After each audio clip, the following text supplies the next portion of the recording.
తెలంగాణ ఉద్యమ ప్రస్థానంలో సహచరులు మా మిత్రులు బెల్లయ్య నాయక్ గారు, అద్దంకి దయాకర్ గారు ఈరోజు చాలా స్పష్టంగా వారు తెలంగాణ సమాజానికి ఒక మెసేజ్ ఇచ్చారు.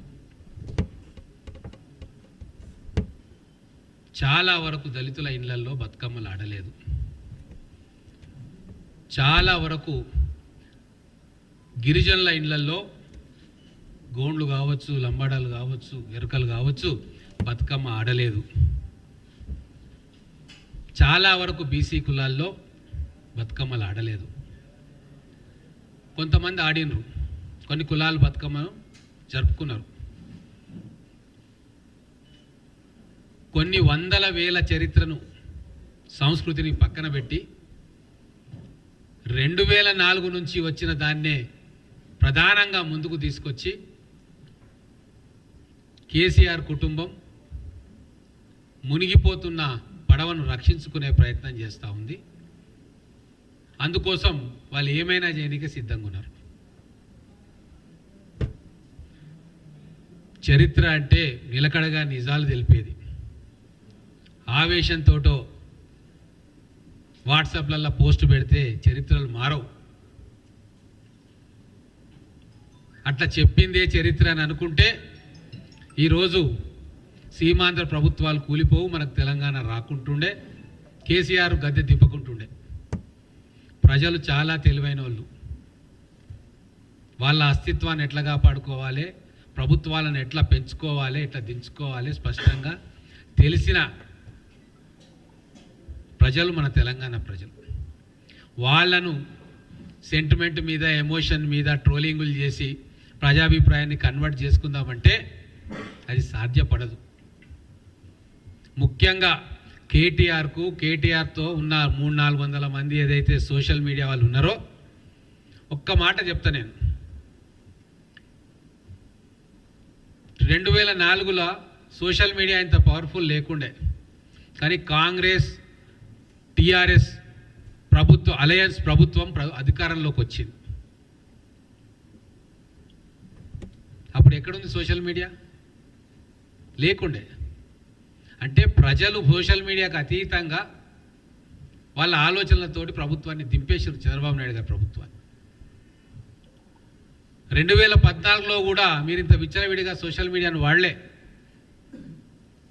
ప్రత్యర్థుల మీద దుమ్మెత్తి పోయలే. సోషల్ మీడియా వేదిక ద్వారా మీకు అధికారం ఇచ్చిండ్రు ప్రజలు. మరి మీరు ఇంత హంగామా చేసి అధికారంలో ఉండి 10 ఏళ్ళు 100 కోట్ల రూపాయలు సోషల్ మీడియాలో పెట్టి, కొన్ని 100 యూట్యూబ్ ఛానళ్ళు పెట్టి మీరు అద్భుతాలు చేసినామని చెప్పి 2023 ఎన్నికల్లో సోషల్ మీడియాతోటే మేము గెలుస్తాం అనుకొని చేస్తే ఏమైంది రిజల్టు? ఎప్పుడు మీరు సోషల్ మీడియా మీద ఆధారపడతారో రాజకీయంగా మీ పతనం ఖాయం.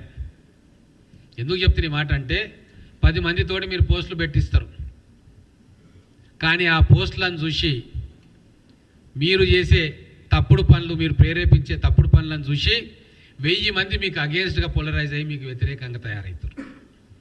ఇది చాలా చిన్న లాజిక్, అది మరుస్తున్నాడు కేటీఆర్ అండ్ టీం.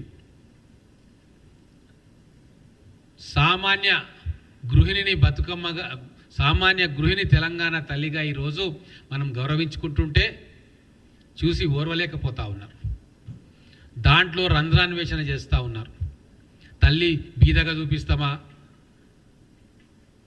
తల్లి ధనవంతురాలైతే కొడుకు కష్టమా? ఇక కేటీఆర్ గారు అయితే అన్ని మర్చి ఎవడైనా తల్లిని మారుస్తాడా, ఆలిని మారుస్తాడని. అయ్యా, మీ సంస్కృతి ఆలిని మార్చే సంస్కృతి ఉందేమో కాబట్టి ఆ మాట అంటున్నావు. ఎవరైనా తెలంగాణ వ్యక్తులు కానీ తెలంగాణ సమాజంలో కానీ భార్యను మారుస్తారా? సచ్చేదాకా తోడుంటారు. ఎన్ని కష్టాలు వచ్చినా నష్టాలు వచ్చినా తోడుంటారు. మన సంస్కృతి కాదది. కానీ నువ్వేమంటావు? ఆలిని మార్చవచ్చట. ఇదా నువ్వు తెలంగాణ ప్రజలకు నేర్పేది? నువ్వు వీళ్ళందరికీ పాలకుడివా? అసలు నువ్వన్న మాట తల్లిని మార్చింది మీరు. ఇప్పుడు బెల్లన్న చెప్పినట్టు 1969 ప్రజా సమితి తెలంగాణ పోరాటం చేస్తున్నప్పుడు పెద్ద మనుషులందరూ కలిసి ఆ రోజు అప్పుడే తెలంగాణ తల్లిని ఆవిష్కరించుకున్నారు. ఆ రోజు వాటి కిరీటాలు పెట్టలే, నగలు పెట్టలే, ఏం పెట్టలే. ఇప్పుడు మీరు ఏదైతే లేవని గగ్గోలు పెట్టి యాగి చేస్తూ ఉన్నారో అవేవీ లేకుండా ఇప్పుడు కాంగ్రెస్ ప్రభుత్వం ఆవిష్కరణ చేసిన తెలంగాణ తల్లికి ఇంచుమించు దగ్గరగా ఉంది. అంటే తెలంగాణ అసలైన సిసలైన తెలంగాణ ఉద్యమకారులు ఆ రోజు ఈ రోజు ఒకటేలాగా ఆలోచిస్తూ ఉన్నారు అనడానికి ఈ 60-65 సంవత్సరాల్లో వాళ్ళ ఊహల్లో ఉన్న తెలంగాణ తల్లి మారలేదు. మధ్యలో మీరొచ్చి మీ పెత్తనం వచ్చి మిమ్మల్ని ప్రజలు మీ వెంట నడుస్తున్నారని చెప్పి మీరన్నీ కూడా తప్పుడు పనులు చేసిండ్రు, పిచ్చి పనులు చేసిండ్రు. కాబట్టే ఖచ్చితంగా ఈరోజు తెలంగాణ సమాజంలో చాలా జిల్లాల్లో చాలా రకాల సంస్కృతులు ఉంటాయి.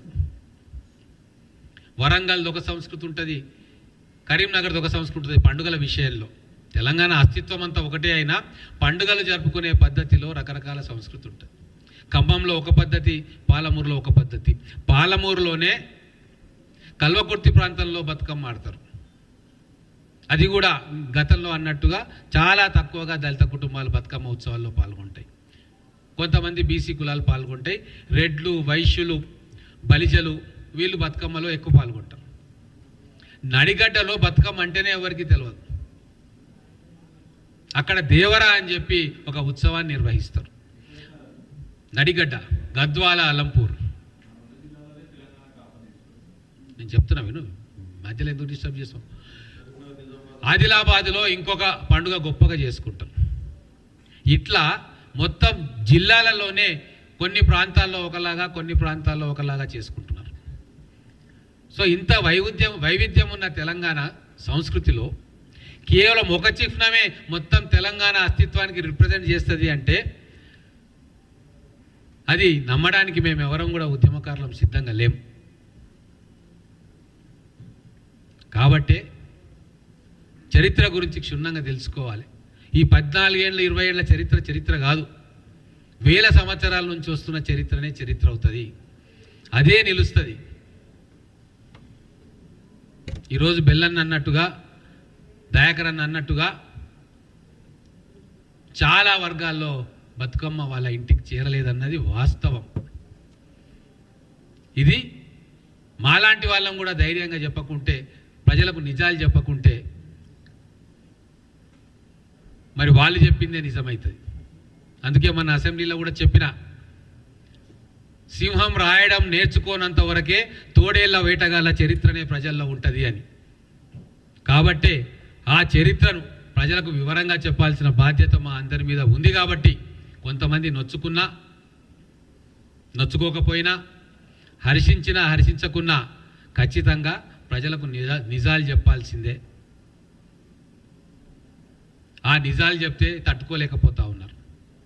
మీరు చెప్పిన చరిత్రనే నమ్మాలని చెప్పి మీరు నానాయాగి చేస్తున్నారు, కానీ సమాజం అట్లుండదు. అందుకే ఈరోజు ప్రత్యేకంగా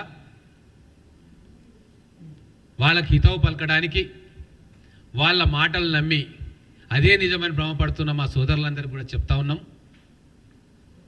వాస్తవాలను గ్రహించండి. ఈరోజు సంబరాలు జరుపుకుందాం. మన ఇంటి అమ్మను తెలంగాణ తల్లిగా గౌరవించుకుంటున్నాం అందరు కలిసి. అది ఈరోజు రేవంత్ రెడ్డి గారిదో లేకుంటే కాంగ్రెస్ పార్టీదో కాదు. అసెంబ్లీలో చట్టబద్ధంగా మీరు ఎన్నుకున్న శాసనసభ్యులతోటి అసెంబ్లీలో చర్చ జరిగి ఆమోదింపజేసుకున్న తెలంగాణ తల్లి విగ్రహం. దాని మీద ఇంకా చర్చకు ఆస్కారం లేదు. పార్లమెంటరీ సంప్రదాయంలో పార్లమెంట్లో చర్చ జరిగిన తర్వాత అది సుప్రీం అండ్ ఫైనల్. కోర్టులు కూడా దాన్ని ఒక్కోసారి ధిక్కరించలేవు. అసెంబ్లీలో మన శాసనసభలో చర్చ జరిగి మనం తీసుకున్న నిర్ణయాన్ని దయచేసి మీరు దాన్ని వెకిలిగా చూపే ప్రయత్నం చేయకండి. మీరున్నది పట్టుమని 10 మంది, కానీ దాన్ని ఆమోదించిన వాళ్ళు ఈరోజు 199% తెలంగాణ తల్లి స్వరూపం మాకు నచ్చింది, మేము అనుకున్న రీతిలో ఉంది అని చెప్పి మొత్తం సమాజం కూడా పిడికడ మంది తప్ప ఆమోదిస్తున్నారు, హర్షిస్తున్నారు. కాబట్టే మీరు కూడా ప్రజలు ఆమోదం చేసే దాన్ని తిరస్కరించే ప్రయత్నం చేస్తే ప్రజల్లో మీరు చులకనవుతారు. అసలైన తొలి వెలుగు. ఫాలో వాట్సాప్ @తొలి వెలుగు official.